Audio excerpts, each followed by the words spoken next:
Hi అండి, welcome to our channel Shreyas designs.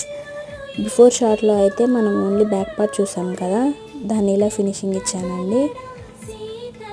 ఫ్రంట్లో princess cut పెట్టి ఇలా స్కాలప్ ఇచ్చాను. హ్యాండ్స్కి అయితే పెద్ద బార్డర్ వచ్చిందండి. హాఫ్ బార్డర్ ఏమో బ్యాక్ నెక్ యూజ్ చేశాను, ఇంకా హాఫ్ బార్డర్ ఏమో హ్యాండ్స్కి ఇలా 2 సైడ్స్ స్కాలప్ ఇచ్చాను. ఫైనల్ లుక్ ఎలా ఉందో మీరే చూసేయండి.